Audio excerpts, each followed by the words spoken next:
I have to say, I love my cargo bike.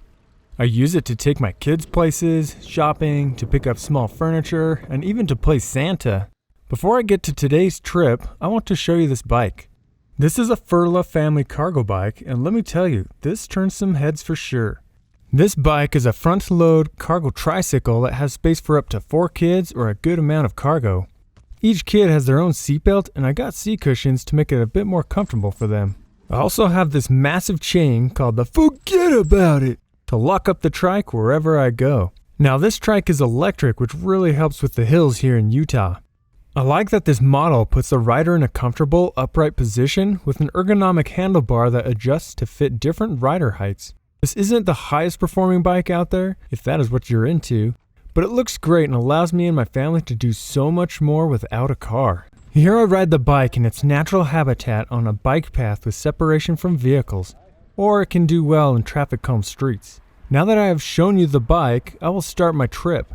Today I will ride from the East Lake neighborhood of Daybreak about 1.5 miles to the Walmart down the street to pick up an online grocery order. What should be a short and easy ride is not so much once I leave the relative safety and comfort of the Daybreak community. After riding through some low-traffic neighborhood streets, I turn onto South Jordan Parkway, one of the many large Stroads that runs east to west in the Salt Lake Valley. For those who don't know, a Stroad is a combination of a street that provides local access and a road that is intended to move a lot of traffic. I will cover more on Stroads in a future video. When higher vehicle speeds are combined with many local accesses, it creates many dangerous conflict points for all modes of travel. More conflicts on a traffic-moving road, especially signalized intersections, greatly slow the flow of traffic and make it less effective as a transportation corridor. Here the bike lane disappears into a right turn lane, as is so common in US and Canadian cities. Pretty much kills the comfort for someone cycling if the exposed bike lanes didn't already do that. Bikes and cars should only mix in a low-traffic, low-speed situation. The bike lane space here isn't much wider than my cargo bike. It's almost like driving a car in an 8-foot travel lane. Although the store isn't that far from the neighborhood, the experience on this bike lane shows how uncomfortable and unsafe it is to most people. Although there are some people who still bike and walk around here, the majority of people choose to drive because it is a safer option. Farther along, I enter a construction area as a grade-separated interchange is being completed. These long conflict points where high-speed traffic crosses the bike lane to get to the on-ramp make me so anxious. I made a comment as part of the public input for this interchange that we should be considering different designs for safely moving bikes and pedestrians through here. The response I got was that this was already agreed upon with the city and the state DOT, and basically the design was already baked. I should know better since I know how the system works, but it really is a letdown. This entire corridor was planned only to have these exposed bike lanes. There really aren't any options currently to travel in safety and comfort going east and west in the south part of the Salt Lake Valley. The good news here is that the bridge is wide enough that an alternative design could be considered in the future. Planning for parallel routes on quieter streets would be better as well, but that is not an option for many places due to the lack of connectivity in the existing street network. These bike lanes do so little to convince most people to use them, especially thinking of children and older generations. I, for one, don't like to tangle with 2-ton death machines and mostly ride in the street like this when filming for a video. It is unfortunate that there's so much short-sightedness here. The lack of safe, comfortable, and connected bike paths is a problem for so many cities and why people have to drive for every little task. An issue with not having two-way bike and pedestrian facilities on a Stroad like this is my destination is on the left here, but yet I have to go down to the traffic light as cars must. This is a missed opportunity to give vulnerable road users the advantage of convenience, not to mention addressing concerns of safety and making a more intuitive network for active transportation. At this point, I need to make a left turn and have a split second to decide where to go. Am I supposed to use the vehicle left turn lane? Swing into the through lane on the right-hand side? Which is awkward when you pull in front of a car who will feel inconvenienced by a cyclist in front of them. Or do you go to the street corner on the other side and use the crosswalk?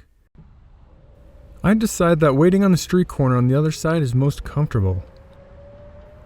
If this intersection had been built with cyclists in mind, then it could have had an intuitive design. When the light turns green, I get into the vehicle travel lanes, which is really uncomfortable considering how much traffic moves through here.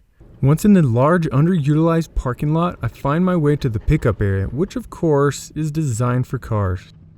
One thing I love about riding a cargo bike to do errands like this is to see people's reactions. And this employee was really nice too. Yeah, throw it all in. Okay. Thank you. Try to do things a little different around here. Right.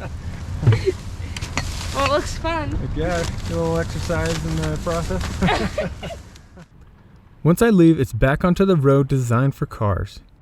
As I like to say, you get what you pay for. Here in Utah and much of the US, we primarily fund and design infrastructure for the least sustainable, most dangerous, most expensive form of transportation.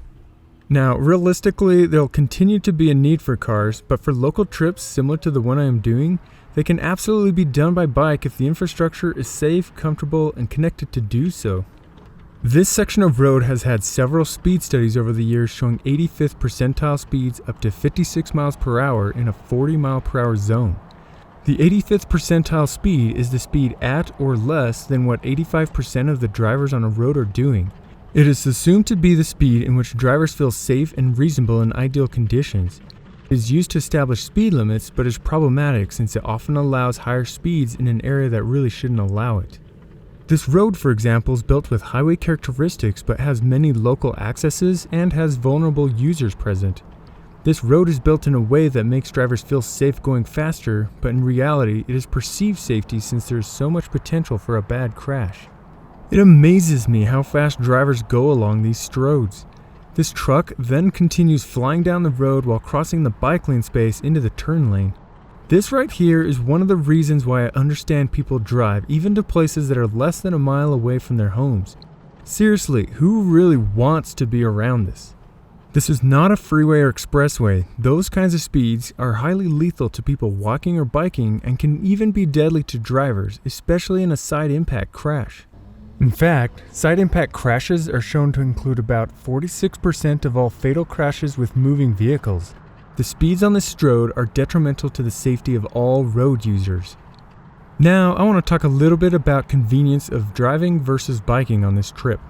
Going by bike took me a little over 9 minutes to get to the store and a little over 8 minutes to get back. This results in an average speed for both trips of about 13 miles per hour.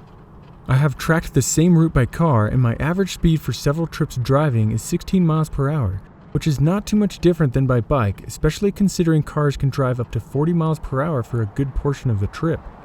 It just shows the inefficiencies of a Stroad and how so many access points necessitate so many traffic signals.